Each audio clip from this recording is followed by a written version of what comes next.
El título del sermón en esta mañana es "No intentes sobornar a Dios".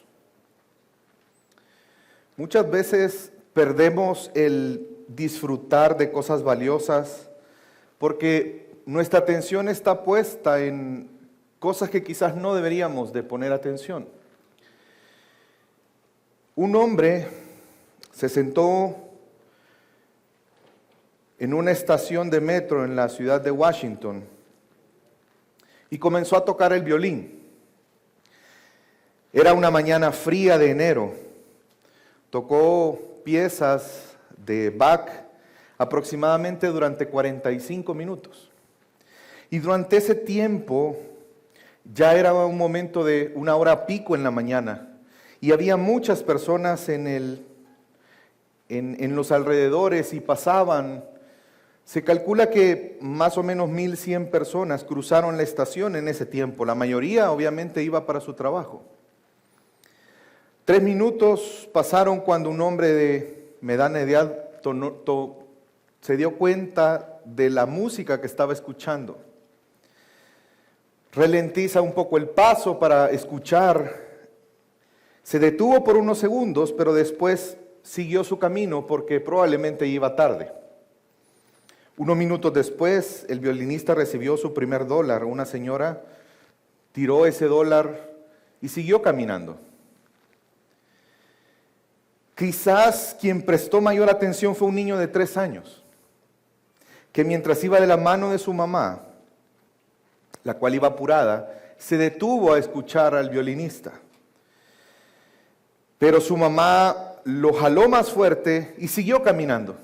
Y mientras iban caminando él y su mamá, el niño volvía a ver al violinista, tratando de seguir su atención puesta durante él tocaba, durante él se alejaba. En los 45 minutos, solo 6 personas pararon un momento muy pequeño a escuchar.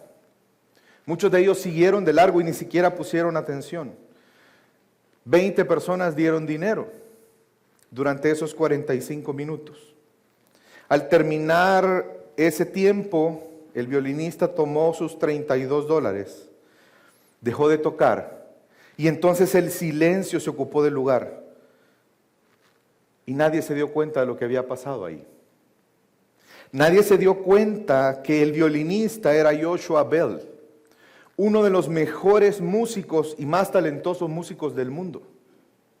Él había estado tocando las piezas más elaboradas una vez escritas. Y estaba utilizando un violín valorado en 3.5 millones de dólares. Él, un par de días atrás, había agotado entradas en un teatro en Boston, donde la entrada promedio fue más de 100 dólares. Y esta es una historia real. Joshua Bell, incógnito, hizo un experimento social organizado por el Washington Post, que trataba de ver la percepción, el gusto y las prioridades de las personas. Y una de las posibles conclusiones, después de que publicó el experimento, el resultado del experimento social, este periódico, decía lo siguiente: si no tenemos un momento para parar y escuchar a uno de los mejores músicos del mundo tocar una hermosa música, ¿cuántas otras cosas estaremos perdiendo en nuestro día a día? Las personas, los cristianos, muchas veces podemos dejar de disfrutar de cosas hermosas porque nuestra atención está puesta quizás no en lo más importante. Muchas veces dejamos de disfrutar y de poner atención en cosas hermosas que Dios nos muestra y que Dios nos regala. Porque nuestra mente y nuestra atención está ocupada en cosas que quizás no tienen tanto valor. Y el texto en esta mañana nos va a enseñar que no hay mayor tesoro en el Evangelio que ser hechos discípulos de Cristo. Acompáñenme, vamos a leer Hechos. Vamos a retornar a nuestra serie Me seréis testigos y vamos a leer Hechos capítulo 8, búsquelo en su Biblia.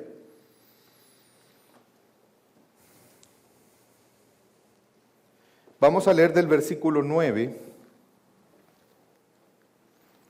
hasta el versículo 40.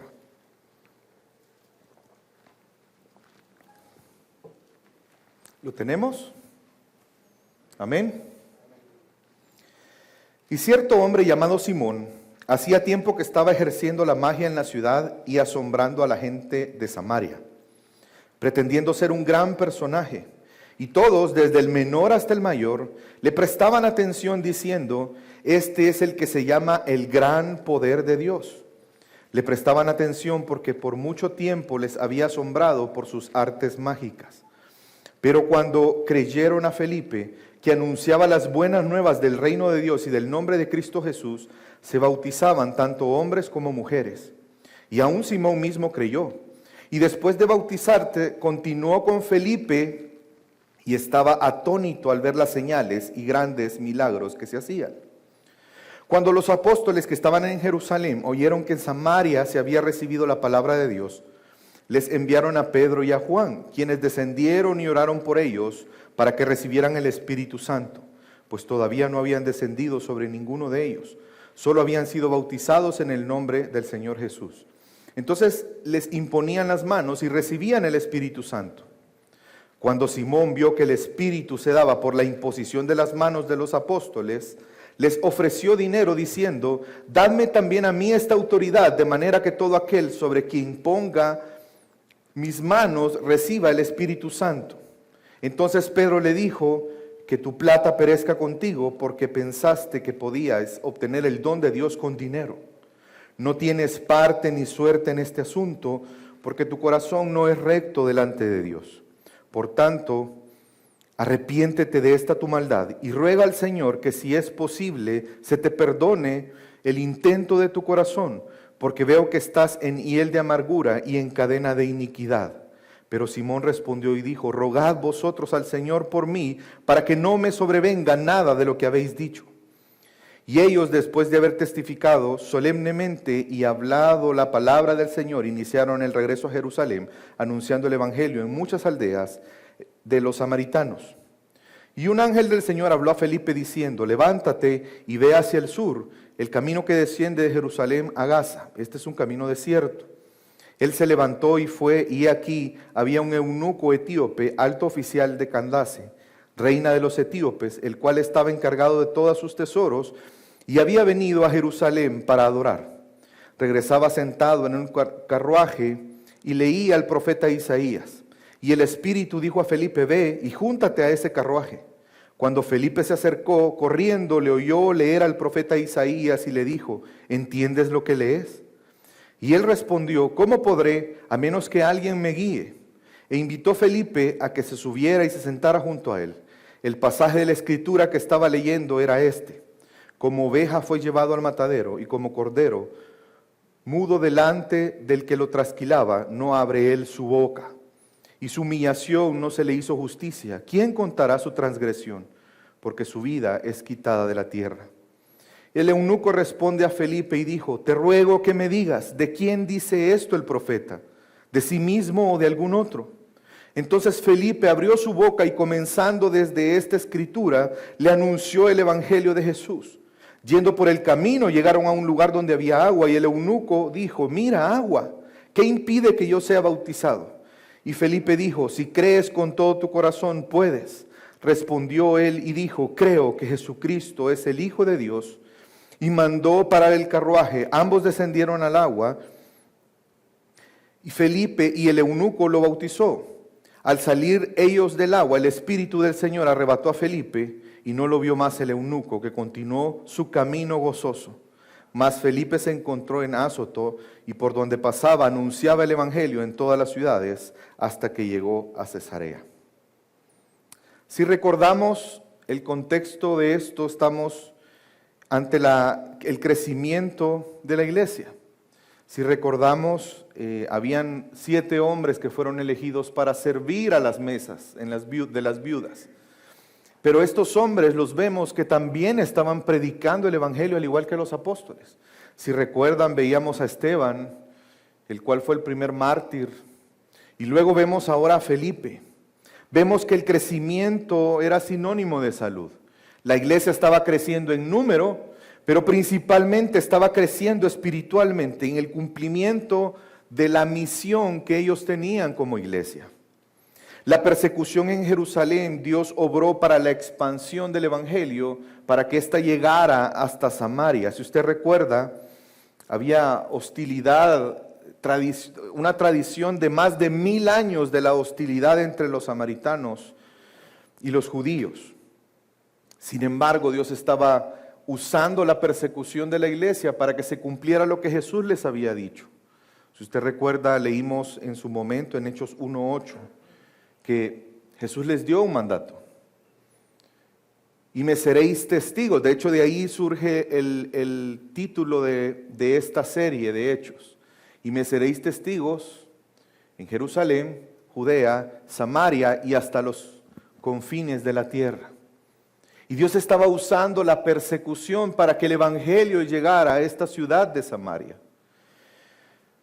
Y el texto que acabamos de leer nos muestra no solamente a Felipe ejerciendo y obedeciendo ese mandato de Jesús y ejerciendo su ministerio de proclamar el evangelio, de ir y hacer discípulos, sino también nos ayuda a entender algo muy importante.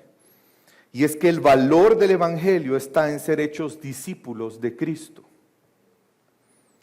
Vemos a varios personajes en esta narrativa. Por un lado vemos a aquellos personajes que proclaman el evangelio, el caso de Felipe, y luego vemos que también los apóstoles Pedro y Juan llegan a Samaria también. Por otro lado vemos a otros dos personajes importantes en esta narrativa. Estamos viendo a un personaje llamado Simón y a otro personaje que no se dice su nombre, simplemente se da una indicación de dónde era un etíope. Se dice también que este etíope era de la corte de la reina.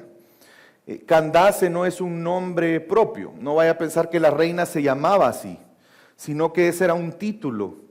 Y vemos que este hombre era parte de la corte de la reina de Etiopía. Era un hombre con autoridad, con confianza de parte del reinado en Etiopía.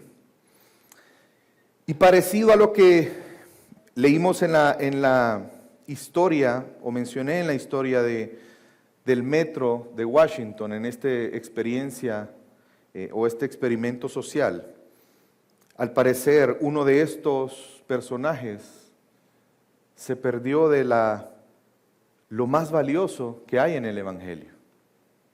Pero por el contrario, el otro personaje pareciera ser que comprendió del valor que hay en el evangelio. Y de hecho notaremos este contraste en cada uno de los personajes y podemos llegar a la conclusión que el valor del evangelio es el ser hechos discípulos de Cristo. Y este texto nos presenta dos argumentos principalmente. El primero de ellos lo encontramos en la narrativa del primer personaje. Está vinculado al primer personaje, a Simón, del versículo 9 al 25.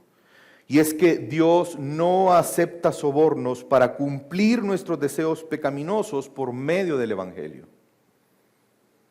Uno de los personajes de esta narrativa, Simón. Simón era una persona que era prominente en Samaria. Era una persona que ejercía la magia, específicamente, si queremos ser más puntuales, la hechicería. Él hacía hechicería. Y a través de esta hechicería vemos que Lucas en su narrativa explica que pretendía ser un gran personaje. Él pretendía ser tan grande como personaje que había engañado a la gente y la gente lo identificaba y decía, este se le llama el gran poder de Dios. Es decir, que para muchas personas Simón era un representante de Dios y todos los actos que él hacía eran bajo el poder de Dios, cuando en realidad él usaba la hechicería. Y esto nos hace pensar por un momento. La motivación de Simón era ser importante en la ciudad. Y usaba la hechicería para eso, para engrandecer su nombre. Y esto nos ayuda a reflexionar, mi amada familia, no siempre las grandes señales asombrosas provienen de Dios. Y también podemos darnos cuenta que hay personas que usan esto en nombre de Dios, grandes señales, pero lo que ellos quieren es llamar la atención sobre ellos mismos y tomar una gloria para sí mismos. ¿Qué es lo que Simón estaba haciendo? Vemos que ante la predicación de Felipe y las buenas nuevas del reino y del nombre de Cristo Jesús, muchos en Samaria creyeron. Muchos en Samaria estaban quedando atónitos ante lo que estaba pasando con Felipe, porque vemos que no solamente proclamó el evangelio, sino que también habían señales. Y ante el mensaje del evangelio muchos estaban creyendo y estaban siendo bautizados. Es importante recordar el significado del bautismo. El bautismo es una forma en la que nosotros nos identificamos con Cristo. Cuando tú te bautizas es una declaración pública de que tu fe está en Jesús, pero también es una declaración pública que hemos experimentado en Cristo lo que Él mismo vivió, nuestra muerte y resurrección a una novedad de vida. También el bautismo tiene que ver con esa identificación con Cristo, pero también la pertenencia al cuerpo de Cristo. Y cuando hablamos de bautismo, aquí en Hechos hemos notado que se habla del bautismo del Espíritu Santo y se habla del bautismo en aguas. El bautismo del Espíritu Santo es una obra que Dios hace y nos une con Cristo. Cuando una persona recibe el Espíritu Santo y viene a morar dentro de él, eso es lo que la Biblia llama el bautismo del Espíritu. Y cuando una persona nace de nuevo, entonces viene a estar unida con Cristo. Pero también el bautismo en agua nos coloca y nos vincula al cuerpo de Cristo, que es la iglesia, a una iglesia local. Por lo tanto, si tú eres cristiano y todavía no te has bautizado, es importante que lo hagas. De hecho, es uno de los 2 sacramentos que Dios nos ha mandado hacer, que Cristo ha pedido que hagamos. Uno es el bautismo y el otro sacramento, que por cierto vamos a celebrar hoy, que es la Cena del Señor. Ambos son importantes. Si tú no te has bautizado, pues te invito, pronto vamos a hacer bautismos en la iglesia, así que les pido que estén atentos a aquellos que todavía no se han bautizado, tienen que bautizarse. Y vemos que la narrativa de Lucas dice que no solamente mucha gente, sino este personaje Simón, al escuchar el evangelio, cree en él y se bautiza.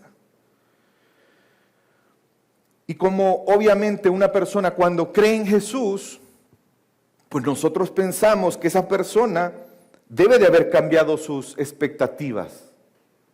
Como una consecuencia natural de haber creído en Jesús, deben de haber cambiado sus prioridades, deben de haber cambiado sus motivaciones. Pero vemos que este personaje, como las personas que estaban en el metro de Washington, se perdió la oportunidad de disfrutar algo tan hermoso como es el ser discípulos de Jesús. Porque este hombre se perdió esta gran bendición por aferrarse y mantener sus deseos pecaminosos y pensar que ahora el Evangelio, en Cristo, en su fe en Cristo, podría seguir y podría ser un medio para obtener lo que él deseaba. Inclusive una mejor manera que la hechicería. Él quería cambiar la hechicería por el poder del Evangelio, por el poder de la obra de Dios. Y vemos que ¿qué fue lo que más valoró Simón del Evangelio? Vemos que Lucas nos dice que Simón estaba cerca de Felipe y él se asombraba.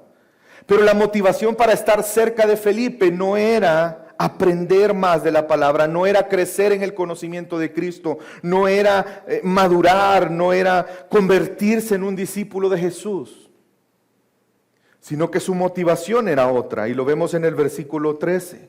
Y estaba atónito al ver las señales y grandes milagros que se hacían.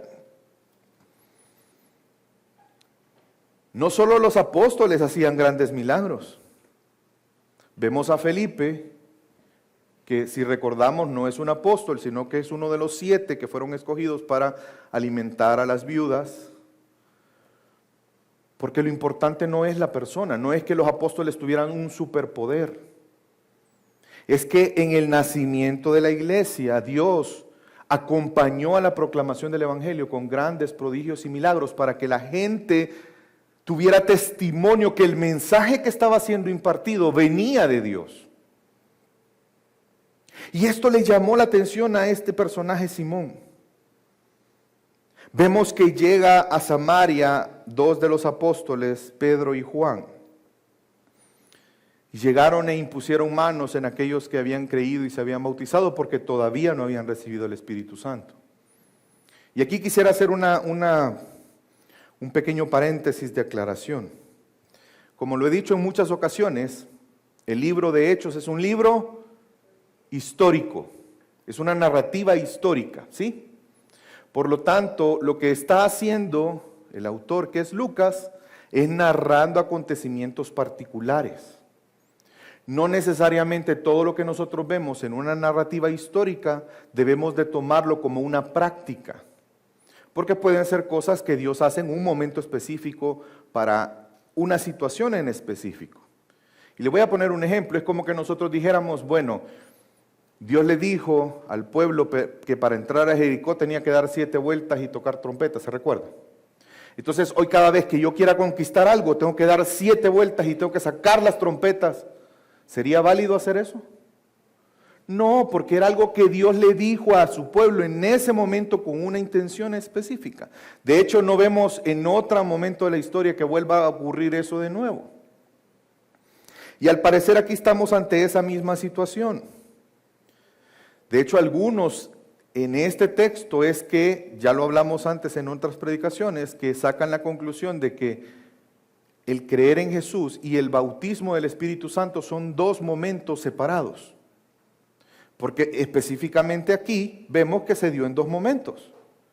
Felipe había predicado el Evangelio, muchos habían creído, se habían bautizado, pero todavía no habían recibido el Espíritu Santo.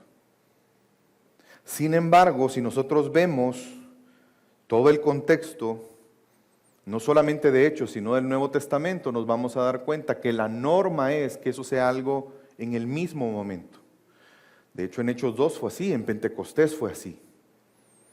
Después de Pentecostés, todo aquel que creyó recibía el Espíritu Santo.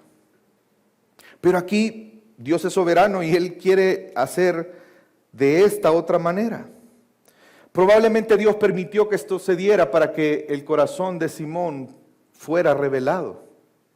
Porque cuando él ve lo que los apóstoles hicieron al imponer las manos, es decir, que porque ellos impusieron las manos, el Espíritu Santo,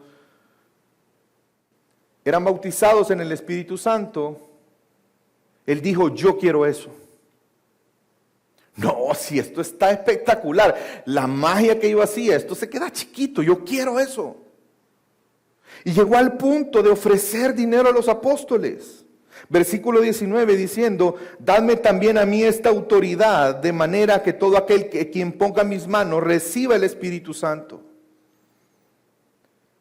Amigos, amada familia, Dios no acepta sobornos. Dios no acepta sobornos. Dios no nos ha dado el Evangelio para que a través del Evangelio tú y yo podamos cumplir nuestros deseos pecaminosos. Esa no es la razón por la que hemos recibido el Evangelio. Algunos cristianos pueden llegar a sentir que tienen derechos en la iglesia por su generosidad, por su fidelidad financiera a Dios, pero el dinero no puede comprar el favor de Dios. Otros quizás por el hecho de hacer un pacto financiero, piensan que Dios debe de responderles dándole más dinero. Pero el favor de Dios no se puede comprar. Otros probablemente por medio de su compromiso al servir al Señor, al participar de la iglesia, al servir en la iglesia, piensan que eso les da derecho a exigir a Dios. Pero no podemos comprar el favor de Dios. O por el conocimiento o la capacidad para enseñar a otros. Y en realidad hay muchas maneras, no solamente con dinero, en que podemos pretender engañarnos a nosotros mismos y pensar que Dios debe de retribuirnos por lo que hacemos o por lo que damos a Dios. Pisoteando la gracia de Dios. Y en eso consisten las religiones. ¿En qué consisten las religiones? En que tú tienes que hacer cosas para ganarte el derecho de ir al cielo, de trascender, de llegar a ser una deidad o lo que quieran. Vemos que la motivación de Simón no había cambiado. Él quería seguir siendo prominente. Solo que ahora él quería tomar el favor de Dios como ese gran poder para ser más reconocido que antes. Para hacerle la competencia, según él, a Felipe y a los apóstoles. Y de aquí en adelante el intento de convertir, fíjense que esto es bien interesante porque a partir de ese momento, históricamente, si usted lo busca, el intento de convertir lo espiritual en algo comercial, el tratar de traficar con las cosas de Dios y especialmente comprar un oficio eclesial se le llama simonía, por este personaje. Vemos esos deseos pecaminosos y malvados y lo notamos por la reprensión de Pedro. No tienes parte ni suerte en este asunto porque tu corazón no es recto delante de Dios. Por lo tanto, arrepiéntete de esta tu maldad. Eso fue lo que Pedro le dijo ante el ofrecimiento de dinero para poder recibir esa autoridad. Hermanos, es una maldad pensar que lo más valioso del Evangelio es lo que Dios pueda darnos por medio de él.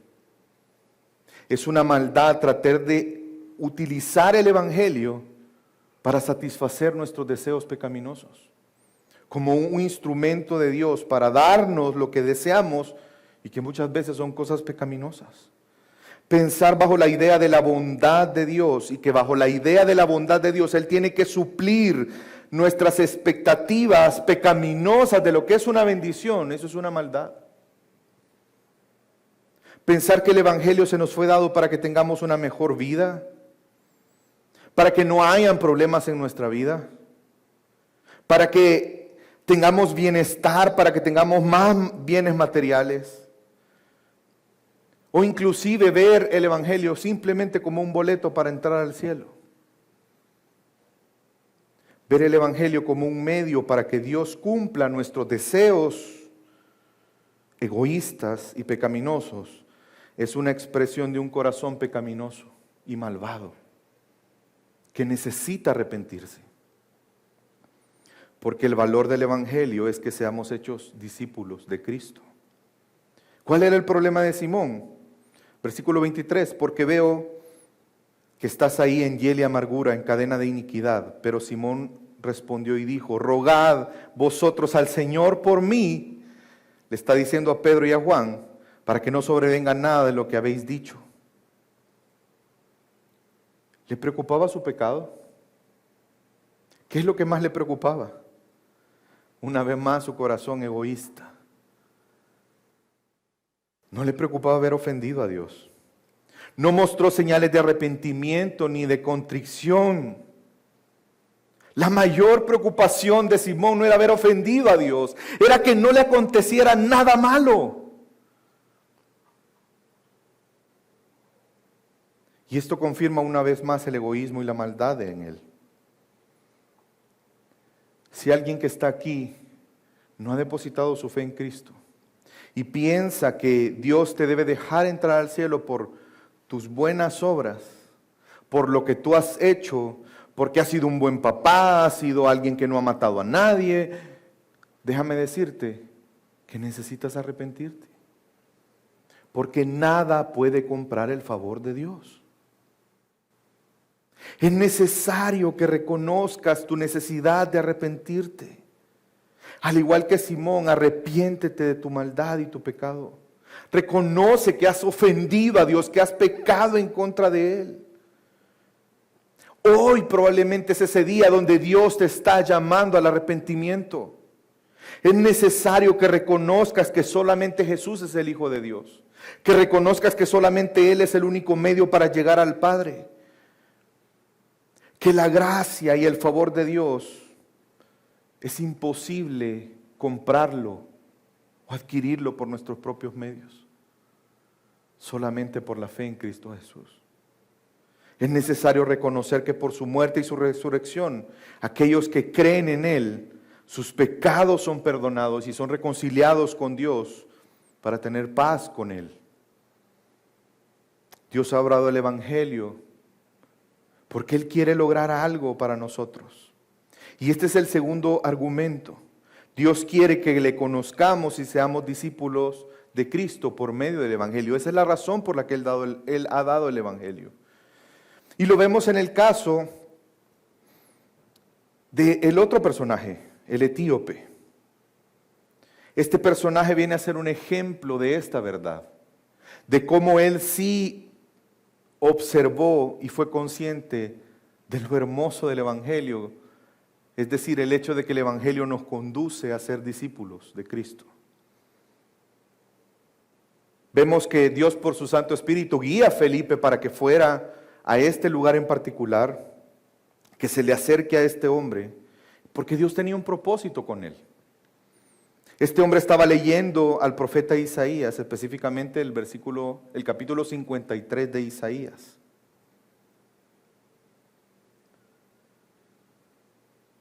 ¿Y qué estaba leyendo él? Como oveja fue llevado al matadero, y como cordero, mudo delante del que lo trasquila, no abre él su boca. Y en su humillación no se hizo justicia. ¿Quién contará su generación? Porque su vida es quitada de la tierra. Qué hermoso que estuviera leyendo ese pasaje. Y vemos que este hombre tenía un interés. El interés no era lo que el Evangelio le podía dar. Él quería conocer quién era este personaje. Y de hecho le pregunta a Felipe, te ruego, fíjense la actitud, te ruego que me digas, ¿de quién dice esto el profeta? ¿De sí mismo o de algún otro? Necesitaba ser guiado. Necesitaba comprender la Escritura. Y esto es algo que Dios nos ha dado el privilegio. La pregunta es si tenemos la disposición de Felipe. Vemos que Felipe obedeció el mandato. Dios le dijo, ve a cierto lugar, él fue. Le dijo, acércate a ese carruaje, lo hizo. Y él entendió que tenía que proclamarle el Evangelio. Y de hecho le hace la pregunta clave, ¿entiendes lo que lees? Anhelamos, al igual que Felipe, ayudar a otros a que le resplandezca la luz de Dios por medio de la gloria del Evangelio, la gloria de Cristo. ¿A cuánto nosotros les hemos dicho, ¿entiendes la Biblia? ¿Conoces la Biblia? Y la respuesta de este eunuco es espectacular. ¿Cómo voy a entender si no hay quien me enseñe, no hay quien me guíe? Allá afuera hay muchas personas que tienen preguntas sinceras. ¿Estamos dispuestos a darles una respuesta? Y vemos que dice la Biblia que entonces Felipe abrió su boca y comenzando desde la Escritura, le anunció el Evangelio de Jesús. ¿Somos capaces nosotros de hacer eso? Anunciar el Evangelio partiendo de la Escritura. Porque muchas veces lo hacemos partiendo de nuestra experiencia. Y en realidad lo que no somos sinceros con nosotros mismos es que compartir el testimonio es lo más sencillo. No requiere un esfuerzo de nuestra parte. No requiere conocer la Escritura. Pero yo le hago una pregunta. ¿Será que Dios en su eterna sabiduría ha decidido que las personas le conozcan a través de nuestro testimonio? ¿Es a través de la experiencia que las personas van a conocer a Dios? ¿O es a través de su palabra? Porque en la sabiduría de Dios, Él le ha placido que a través de la locura de la predicación le conozcan. Cada vez que proclamemos tenemos que ser como Felipe, partiendo de la Escritura. Y aunque el texto no lo dice, muchos teólogos creen que probablemente Felipe llegó hasta el capítulo 56 de Isaías. ¿Saben por qué?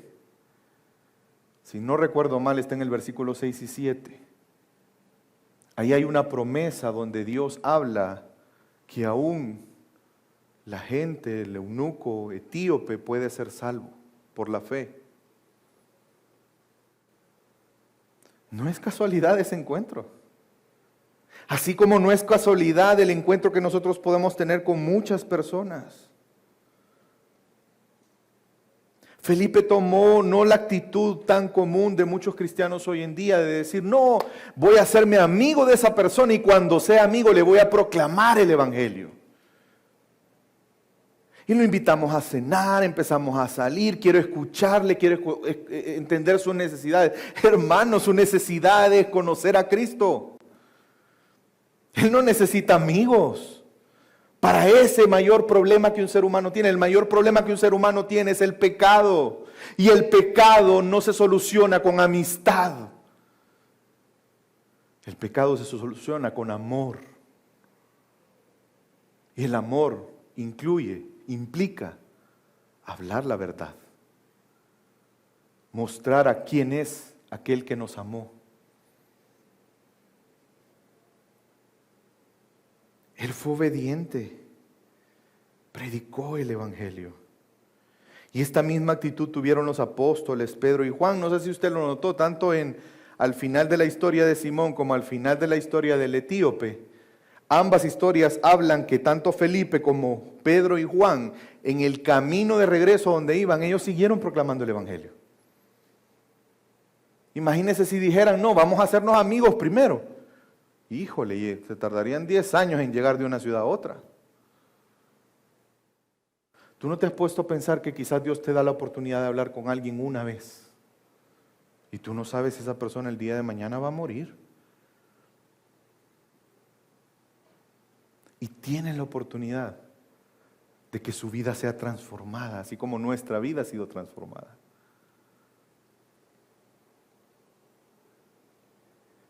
Y vemos que una vez Felipe le proclama el Evangelio. Miren cuál fue la reacción. Miren qué pasó con eso. ¿Cuál fue la reacción del etíope ante el Evangelio?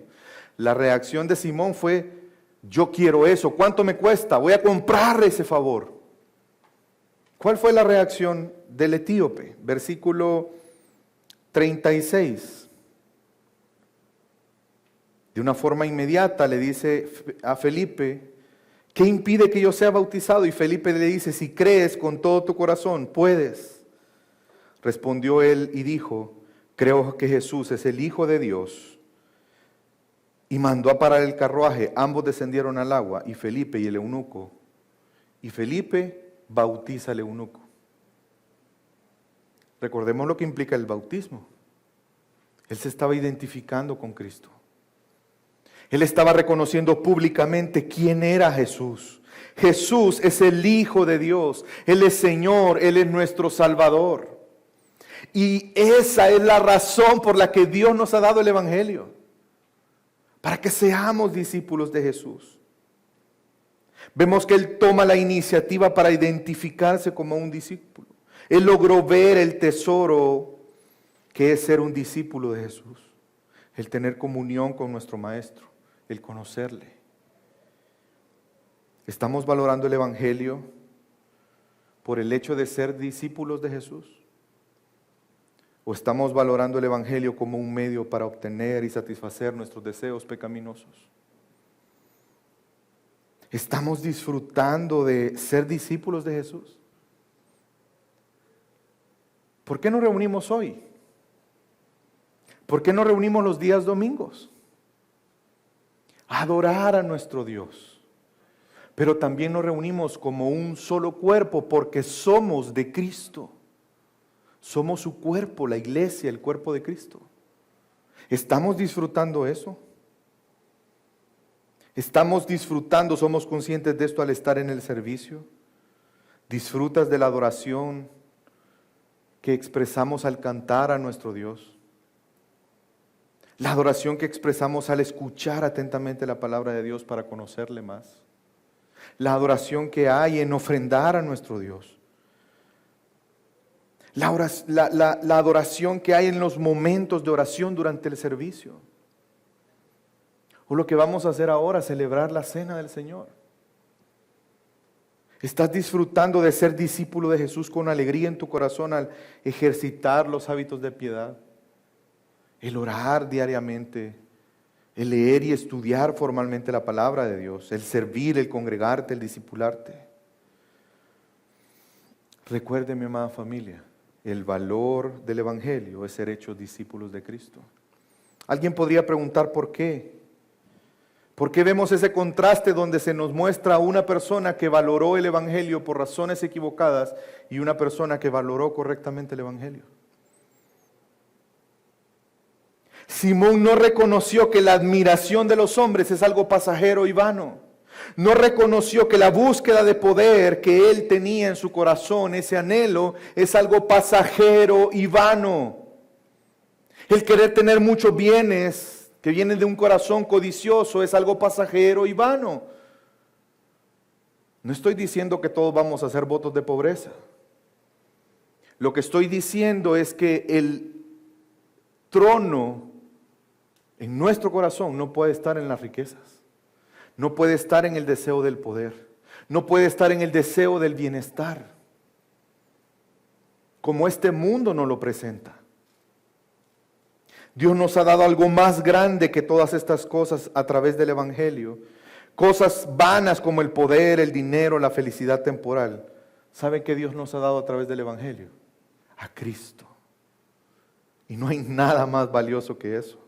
Ser discípulos de Jesús implica que hemos sido perdonados, que hemos sido reconciliados con Dios, que ahora tenemos una esperanza eterna en Él y que hemos recuperado el propósito por el cual fuimos creados. El ser discípulos de Jesús es comprender que Jesús es el camino para llegar al Padre. El ser discípulos de Jesús es comprender que Él es nuestro maná, el pan de vida. Que Él es esa agua que sacia nuestra sed, que Él es nuestro sol de justicia, que Él es todo lo que nosotros podríamos necesitar. Él debe de ser nuestro mayor anhelo. El ser discípulo de Jesús implica tener una comunión con Él, implica descansar con Él como nuestra roca eterna, el tener la certeza que Él nos guardará y nos guiará a delicados pastos. El ser discípulos de Jesús es tener la certeza que aunque andemos en valle de sombra de muerte, no temeremos mal alguno, porque Él cuida de nosotros. El ser discípulos de Jesús implica que vamos a ser conformados a su imagen cada día. Y no hay nada más valioso que eso. Implica que resucitaremos juntamente con Él. Implica que nuestra vida está escondida en Dios por Cristo. El ser discípulos de Jesús implica que seremos glorificados juntamente con Él y que ahora podemos ser alabanza para la gloria de Dios. El ser discípulos de Jesús implica que no hay un mayor gozo. No sé si usted lo notó, pero tanto en la ciudad de Samaria como en el caso particular del etíope, cuando el Evangelio fue proclamado, hubo mucho gozo. Y es parte de nuestra vida en Cristo. Que a pesar de que tendremos problemas y dificultades, podemos tener un gozo que sobrepasa todo entendimiento. Dios no acepta sobornos para cumplir nuestros deseos pecaminosos por medio del Evangelio. Dios quiere que conozcamos por medio de Cristo, le conozcamos a Él y seamos sus discípulos por medio del Evangelio. Y es por eso que podemos concluir, mi amada familia, que el valor del Evangelio es el ser hechos discípulos de Cristo para la gloria de Dios. ¿Cuántos dicen amén a eso? Vamos a orar.